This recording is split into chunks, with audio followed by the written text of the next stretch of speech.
Hi.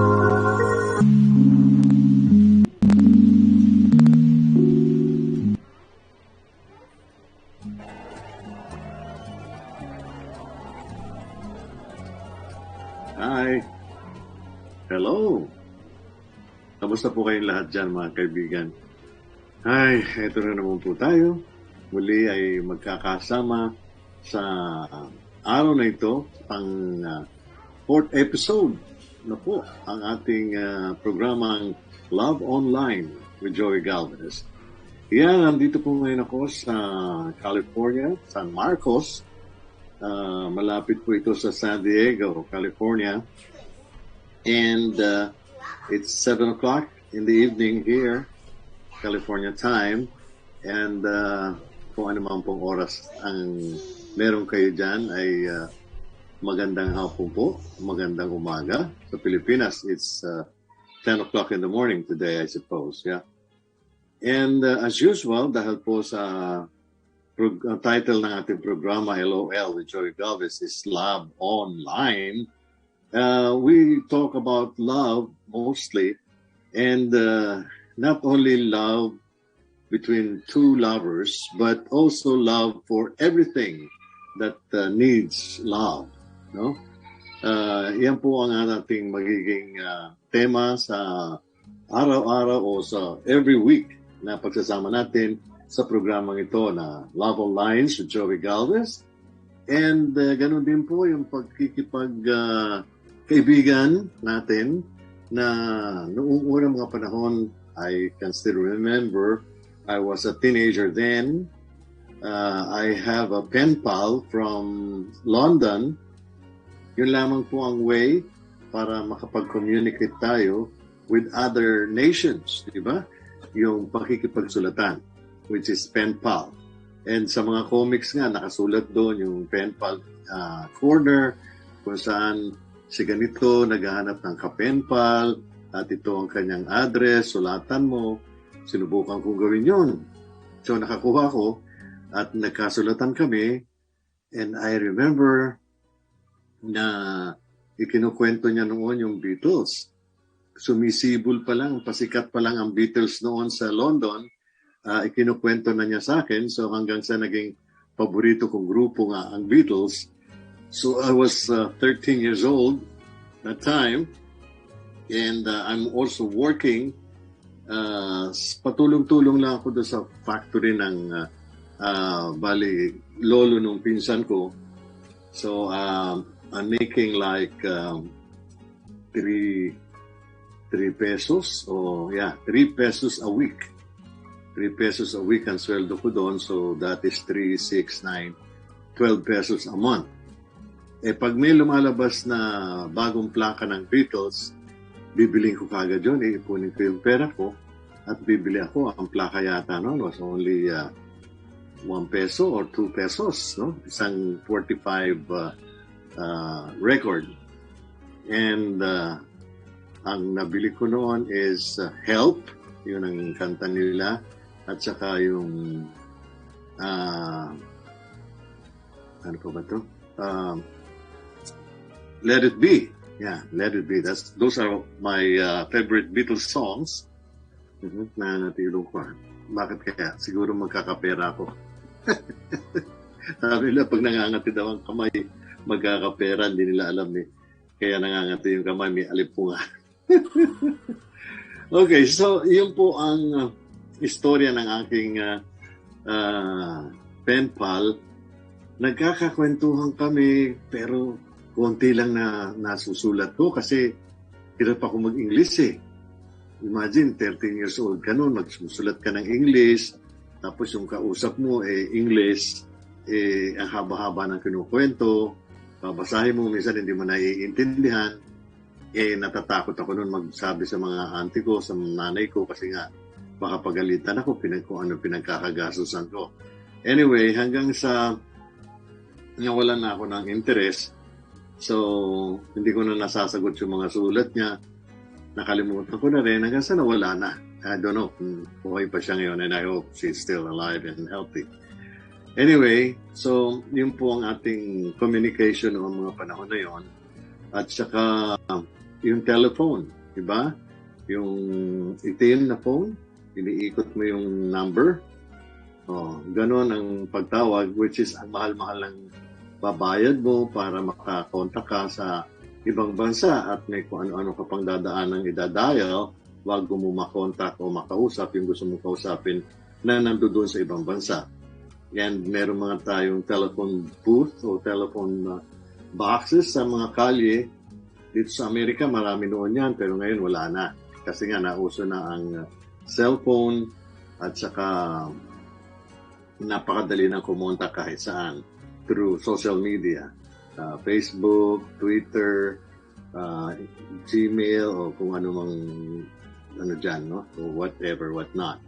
So, yun. Kaya itong programa natin na tinawag nating Love Online is because we can share our problems, our experiences about love through this program, and we can use our social media. We could go online to discuss the matter that you wanted to discuss with me, or for you to share with other people your experiences with love. And that is a very nice way to help other people. Especially yung mga taong lonely, nag-iisa sa bahay, nalulungkot, may mabigat na problema, hindi alam kung anong dapat gawin, kasi nga wala siyang makausap. Walang pwedeng magbigay ng magandang payo sa kanya kung ano ang dapat niyang gawin sa kanyang dinadala sa kanyang dibdib. Be it love for somebody else, o yung kanyang sweetheart, love na hinahanap niya sa kanyang kaibigan, love na hinahanap niya, which is very important, sa kanyang family, no? And if you have any idea to help those people in need of that kind of love, please share it with me. Share it with me. Yeah, and the only way and the best way you can do that is go on my email address. Yeah, it's jgalvez6@yahoo.com. Naka-flash ba dyan sa baba? Okay. Anyway, ipa-flash natin yan mamaya. Go on my email address, jgalvez6@yahoo.com. At meron pa po akong isang email ad na ginagawa, and siguro sa next episode, ipapakita ko rin sa inyo, sasabihin ko sa inyo. And meron din akong Gmail na sineset up, and I'm still working on it kasi I just had a new laptop, and I might use that kasi marami po tayong mga ginagawang paperworks na kailangan nating makakontact through the internet. So I need laptop. Anyway, let's go back to our topic sa love. Alam po ninyo, ang love nag-uumpisa yan sa early age, no? Yung sa mga bata na, let's say, bagong panganak, naghahanap na sila ng love eh. Hindi nyo ba napapansin yun? Pag hindi nyo pinapansin ang isang baby, they cry. They cry and cry and cry. Parang naghahanap ng help. I need love. I need love. Hug me, cuddle me, carry me. Yung parang ganun ang message na binibigay nila whenever they cry. So, the best thing that we should do is understand them. Hindi kagaya ng ginagawa ng ibang mga nanay o mga tatay o kung sino mga nag-aalaga na kapag umiiyak na ang bata ay nakukonsumi na, naiirita na, sinisigawan yung bata, pinapagalitan yung bata. I mean, now that I realize it's not the right thing to do. Kailangan talaga dahil sa bata nag-uumpisa ang kanilang pag-ibig na ang tinatawag nga doon sa nabasa ko sa libro is love tank. No? Tangke ng pag-ibig. Meron yan. Nag-uumpisa yan sa bata. Yun, empty pa lang yan eh. Wala pa laman yung tangke na yun, ang pag-ibig. So, yun ay dapat nating punuin at the early age. Nag-start yan kapag baby pa lamang sila. So, pupunuin na natin ng love. Yung tangke na yan, yung tank love. ng mga tao o ng mga baby para habang lumalaki sila, lumalaki, hanggang dumating sa adolescent, medyo okay na yung love tank nila na puno na or nangalahati na, doon mo makikita na yung batang yon ay maganda ang progreso. Kasi nakaranas siya ng pag-ibig eh. Hindi siya nagkaroon ng traumatic experience o hindi siya nagkaroon ng hindi magandang relasyon sa taong nag-aalaga sa kanya. So, kailangan natin ng tamang pagmamahal o pag-ibig na maibibigay natin sa mga bata, no? Kasi, yun na nga, habang lumalaki sila, naiipon yun eh. Alam nila na, oh, mahal ako. My mom loves me. My dad loves me. So, I'm contented. Hindi sila lalabas para maghanap ng pag-ibig na they're craving for, na gusto nila na ma-feel. Kasi, naibigay mo na eh. Napuno mo na yung tank of love na meron sila. Do you get what I mean? Okay? Naintindihan po ninyo? So, I know. Put yourself into that. At isipin ninyo now. Nung akong bata ako, meron ba akong ganong experience? Nakaranas ba ako ng pag-ibig? Napuno ba ako ng pag-ibig? Ng pagmamahal, ng pag-aaruga, ng pansin mula sa aking mga mahal sa buhay, a member of my family, na now that I know I don't need people from the outside to have that kind of love, come to realize it, and you will know na tama, di ba? Na bigyan natin ng respeto at pagmamahal ang mga bata, lalo na ng ating mga anak, mga apo, pamangkin, pinsan, o kung sino man na bata pa lang, ay iparanas na natin sa kanila ang pag-ibig para paglaki nila, hindi sila mapariwara dahil hindi sila nakaranas ng tamang pagmamahal. Okay? Ngayon, meron po akong nabasang libro. Ito, 5 Love Languages. And I would like to share these things that I have read from the book. Okay? Ang 5 languages ng love are, yung first language is words of affection. Yan po yung first. At the second love language is quality time. Tapos yung third love language is receiving gifts. And yung fourth naman is acts of service. At yung panglima is physical touch. So, maybe you can read between the lines. So, sa mga sinabi ko na yun na 5 languages of love. So, I will read it to you. Yung first love language, words of affection. And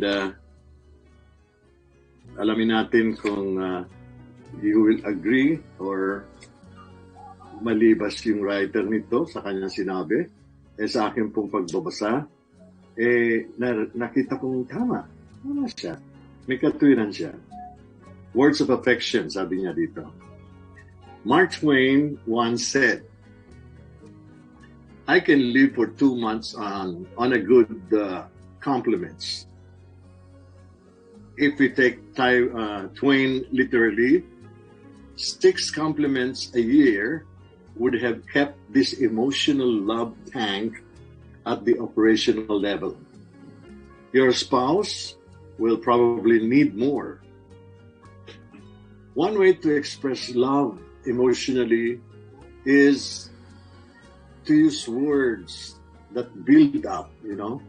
Sabi nga ni Solomon, yung author of the ancient Hebrew wisdom literature, sabi niya, the tongue has the power of life and death.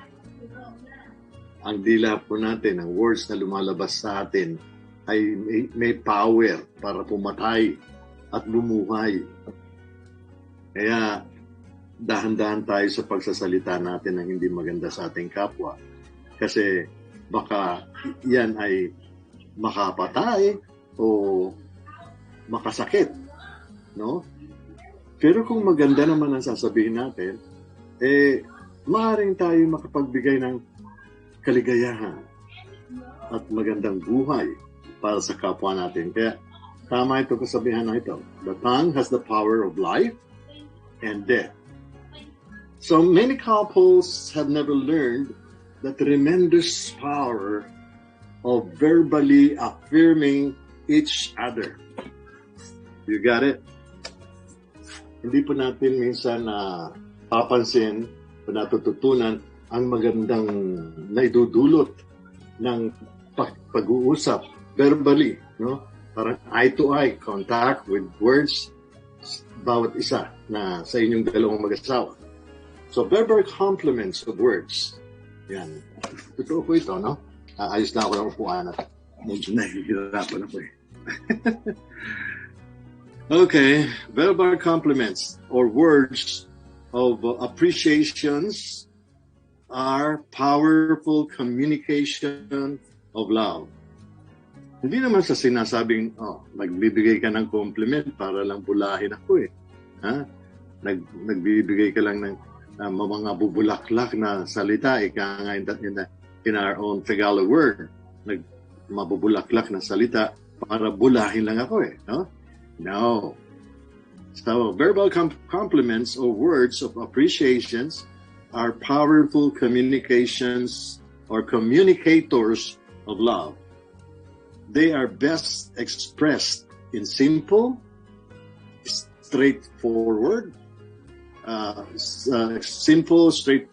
statements of affirmation, such as, ito po, you look sharp in that suit.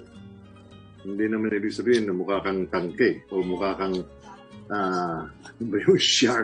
sharp, matalim na kutsilyo. You look sharp in that suit. And do you ever look incredible in that dress? Wow. Yung mga ganon. Lalo na po mga kababaihan. Gustong-gusto nilang pinipraise sila. Pero minsan talaga namang pag hindi dapat ka-praise yung itsura o yung suot o yung damit, huwag mo namang i-downgrade. Yung bang pangit naman ang suot mo. Pangit, no? Huwag ganun, masakit po yun. Sabihin mo, palitan mo yung suot mo. Hindi masyadong maganda. Hindi bagay sa'yo. Yung hindi sila ma-o-offend. Ito pa isa. I really like how you're always on time to pick me up at work. Yan. Mga ganyang praise o salita, nakakapag-boost po ng morale. Okay? And also, thanks for getting the baby sitter lined up tonight. And I want you to know, I don't take that for granted. Okay? You can always make me laugh. Yun na nga, sabi nga nila, yung humorous na tao daw ay mas masarap kasama for life. Lalo na yung magaling mag-joke, lagi kang napapatawa, na habang tumatagal na pagpapatawa sa'yo, kahit hindi na nakakatawa, tumatawa ka pa rin. Yung bang ganon, na parang sinasakyan mo na lang joke, mag-uumpisa pa lang mag-joke, tumatawa ka na. Yeah? Okay. So what would happen to the emotional climate of a marriage if the husband and the wife heard such words of affirmation regularly? Okay? Several years ago, kwento nitong writer, no? I was sitting in my office with my door open.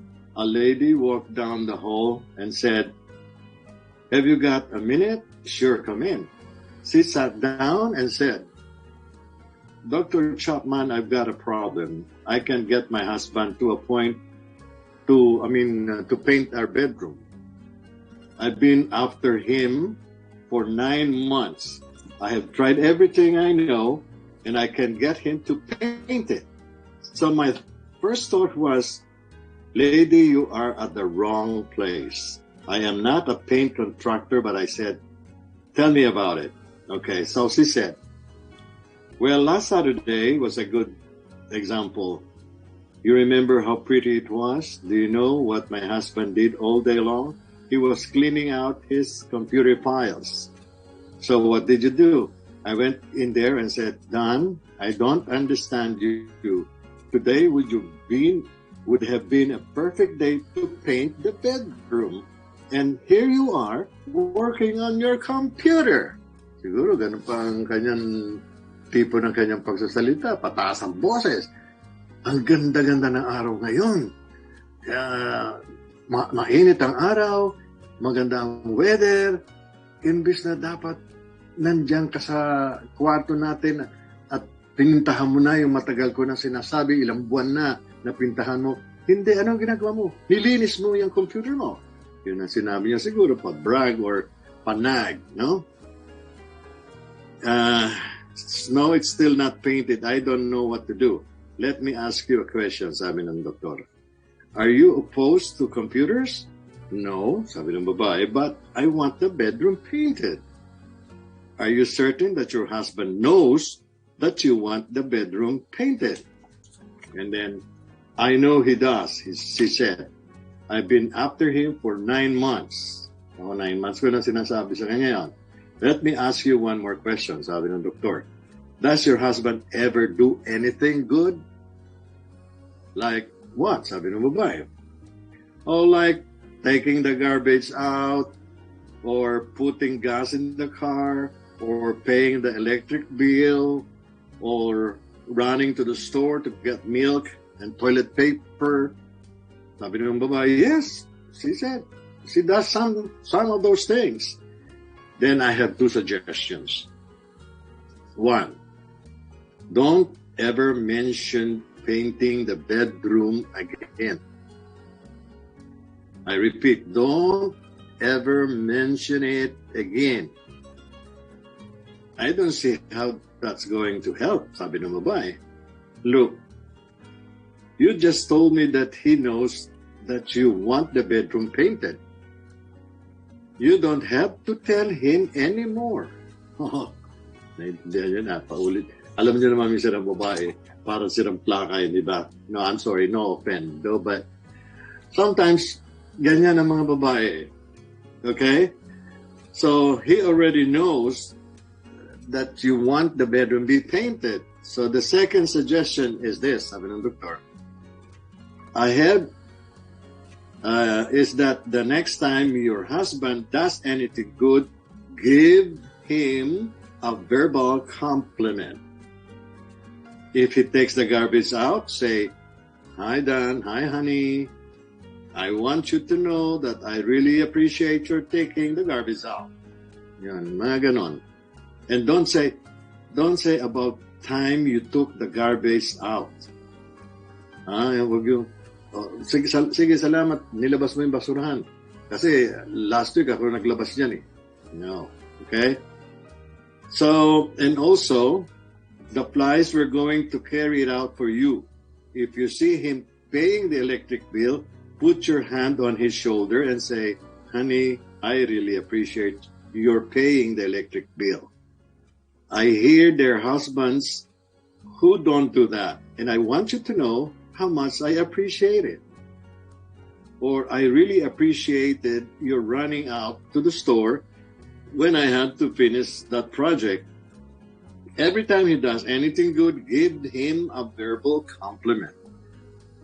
Hindi po ba? Parang sa bata rin yan eh. Kapag may ginawang maganda yung anak ninyo, good job.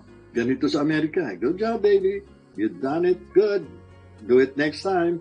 I'm sure you can do it more beautiful or much better next time. Okay? So I don't see how that's going to get the bedroom painted, I said. You asked for my advice, so you have it, and it's free, sabi ng doktor, the psychologist. So she wasn't very happy with me when she left. 3 weeks later, however, she came back to my office and said, sabi ng babae, it worked.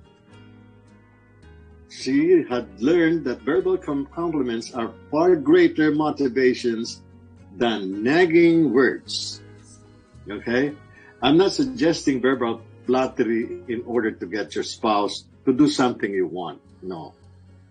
The object of love is not getting something you want, but doing something for the well-being of the one you love. It is a fact, however, that when we receive affirming words, we are far more likely to be motivated to reciprocate and do something our spouse desire. Okay? So those were some of the verbal words. Number one, about the love language, yung affirmation. Okay, now he says here something about encouraging words. Giving verbal compliment is only one way to express words of affirmation to your spouse. Another dialect is encouraging words. The word encourage means to inspire courage. Okay? All of us have areas in which we feel insecure. We lack courage. And that lack of courage often hinders us from accomplishing the positive things that we would like to do. The latent potential within our spouse in his or her areas of insecurity may await your encouraging words. Allison had always liked to write. Late in her college career, she took a few courses in journalism. Okay, she quickly realized that her excitement about writing exceeded her interest in history, which had been her academic major. It was too late to change majors, but after college, and especially before the first baby, she wrote several articles. She submitted one article to a magazine, but when he received a rejection slip, she never had the courage to submit another. Now that the children were older and she had more time to contemplate, Allison was again writing. So Kit Allison's husband had paid little attention to Allison's writing. Ito isa sa mga example po ng encouraging words. Early the days of their marriage, he was busy with his own profession and trying to make a place for himself in that world. In time, however, Kit had realized that life's deepest meaning is not found in accomplishments, but in relationship. He had learned to give more attention to Allison and her interests. So it was quite natural one night for him to pick up one of Allison's articles and read it. And when he finished it, he went into the den where Allison was reading a book. With great enthusiasm, he said, I hate to interrupt your reading, honey, but I have to tell you this. I just finished reading your article on making the most of the holidays. Allison, you're a really good writer. This stuff ought to be published. You write clearly. Your words paint pictures that I can visualize. You have great ideas. You have to submit this to some magazines. Do you really think so? Sabi ni Allison. I know so, sabi ni Kit. I'm telling you this. This is really good. When Kit left the room, Allison did not resume her reading.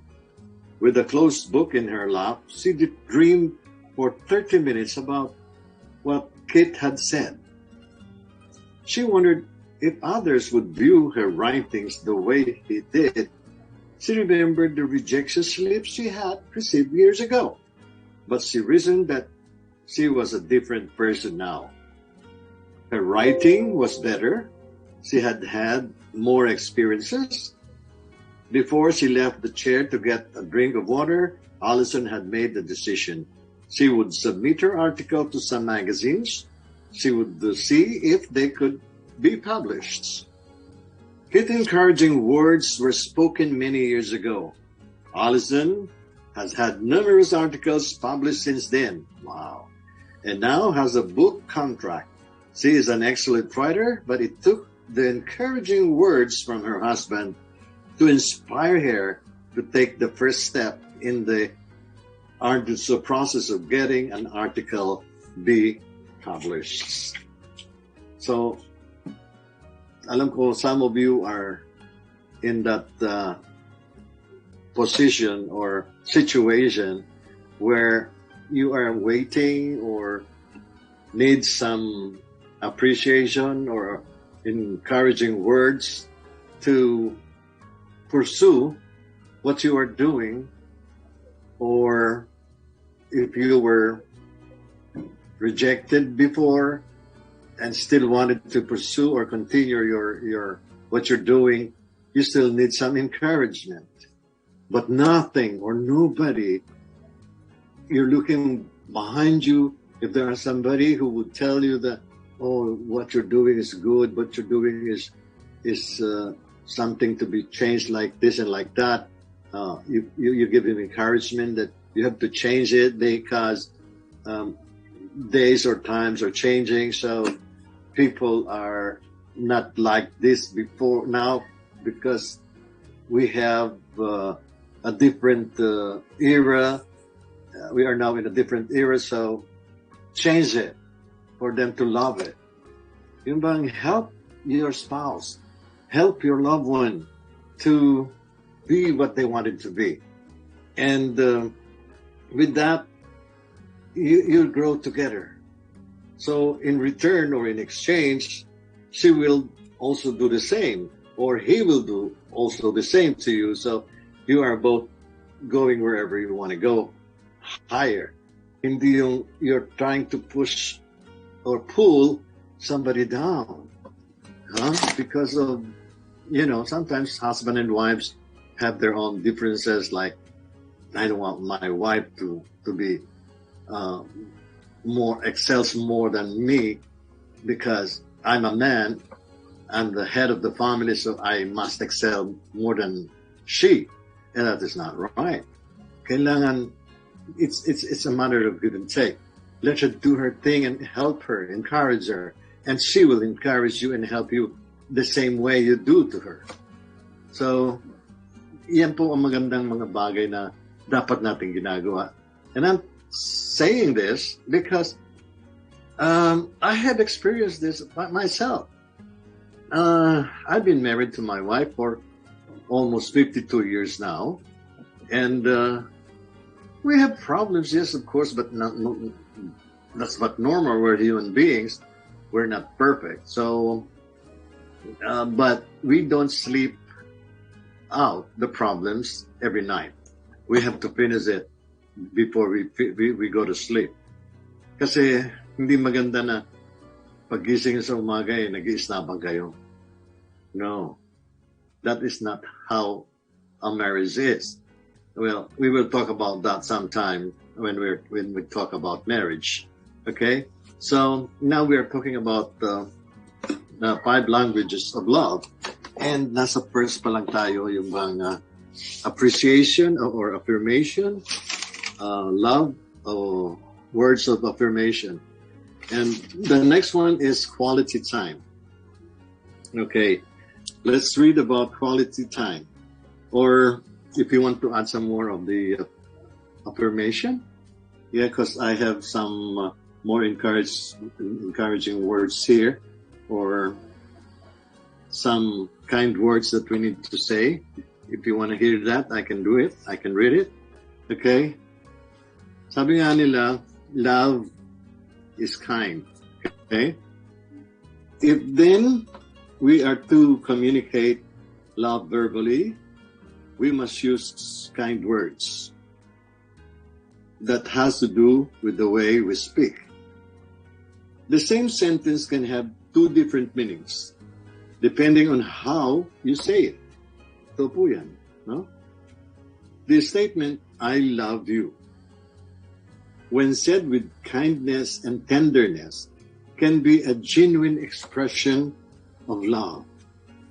But what about I love you? The question mark changes the whole meaning of those three words. Sometimes our words say one thing, but our tone of voice says another. We are sending double messages. Our spouse will usually interpret our message based on our tone of voice, not the word we use. I would be delighted to wash dishes tonight, said in a snarling tone. Okay, snarling tone. I'll be delighted to wash the dishes tonight. Will not be received as an expression of love. No. On the other hand, we can share pain, sadness, and even anger in a kind manner, and that will be an expression of love. I felt disappointed and hurt that you did not offer to help me this evening. Said with gentle directness can be an expression of love. Okay, when it's been said with gentle directness can be an expression of love, like, I felt disappointed and hurt that you didn't offer to help me this evening. Ganon. The person speaking wants to be known by her spouse. She is taking steps to build intimacy by sharing her feelings. She is asking for an opportunity to discuss or a hurt in order to find healing. So the same, okay, hold on. I'm going on to the next thing. The same word expresses with a loud, harsh voice will be not an expression of love, but an expression of condemnation and judgment. Okay, we are not talking about voice acting here. I work as a voice actor for almost 40 years, and I can act the kind of feeling you want me to do or to make or to sound through my voice acting. But when a normal person who's not a voice actor or was not voice acting, you can hear the real sound of the feeling they want to express when they said the word or when they say the word. Okay, so there are so many kinds or ways to say I love you. You can say the word I love you when you're afraid. I love you, but there's no feeling of love in it because you're afraid. Somebody's telling you with their gun on your face saying, "Tell me you love me." I love you. So it's the same word but different feeling, isn't it? And when you say the word I love you when you're happy, I love you, like that. And say the word I love you when you're sad. I love you. I love you. So those are different words or different way of saying the word I love you because of the emotion that tells the word. Okay? So there are so many kind of things that we need to discuss. And I'm sorry to say that I have to read them live to you, but next time I will talk to you about it. I will read about it and explain it to you so that we would know, or you would know, what is the real meaning of what we are talking about. But I want you to join me too, if you have your own way of explaining it. Like, for example, the first one that I just said, the words of affirmation. If you have your own way of ideas, I should say, about words of affirmation. Bakit ba ako English na English? Kung meron man kayong ibang suggestion tungkol po doon sa number 1 natin, you're free to join me. Email me, sa jgalvez6@yahoo.com, and we can discuss this. Ito po yung mga email address, jgalvez@yahoo.com, and you can visit me on this following places where you could go. It's too small. I cannot read it actually. Marami pong way para nyo yung mapakinggan at mapanood po itong ating live podcast. And I am very, very happy to note that a lot of people are watching and listening. And I hope you will enjoy and cooperate and subscribe to my channel, Love Online with Joey Galvez, and also some of or all of the shows that we have here in Canadian channel with Joe Arcaya, and marami po kayong matututunan at iba-ibang mga topic po ang aming binibigay sa inyo. Napakaganda po nito. All you got to do is just sit down and listen. You don't need to watch if you're busy doing something at home. You can do whatever you're doing while listening, okay? And so while working at home, you can learn so many things. And we will do our best, and we will research more for your convenience and for your knowledge and our knowledge as well. Kasi kapag kami nag-research, natututo rin po kami, at lalo na ako, even though I am too old already, more experienced about love on my own funny or happy way with people I met and I have loved, and to my loved one, who is my wife, who have been for 52 years, and with my children. I think I'm knowledgeable enough to say that I know more about love. Not a guru, that perfect guru or what, but I can be a guru. If you will ask me, I will give you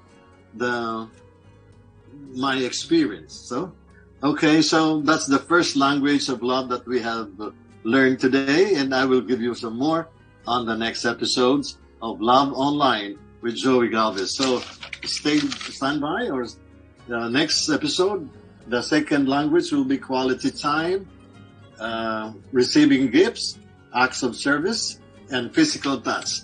Yan po ang magiging topic natin sa ating 4th season or episode ng Love Online with Joey Galvez. Okay? So shout out sa lahat po ng mga kaibigan natin na laging nakikinig at sumusubaybay. Sila Brian, si Eve, si Gloria Aquino, si Lisa Huinda, si Juni Umali, at si Nick Ballesteros. Yes, hi Nick, kumpadre. Manolo Ray, and si Charlie Brown, nakikinig din po sa atin yan. Si Margie de Los Angeles, and si Lito Mangcal, and sino pa ba? Kung sino man po yung nakalimutan ko sabihin, I'm very sorry, but you know who you are. So, maraming salamat po sa inyong pakikinig. And sa nga pala, happy birthday kay Ronnie Miranda, na nagkaroon po ng konting physical problem sa bahay, na aksidente siya. And pagaling ka, Ronnie. And magiging guest po natin siya baka sa susunod na episode. He is also one of the best voice talent ng Filipinas, but he is now based in California.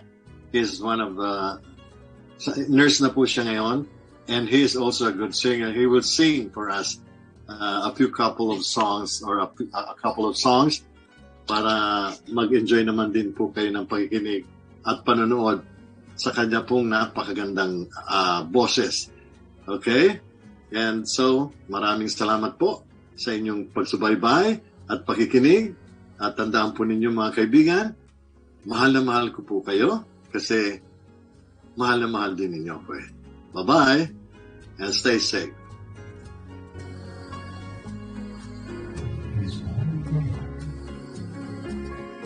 Thank you.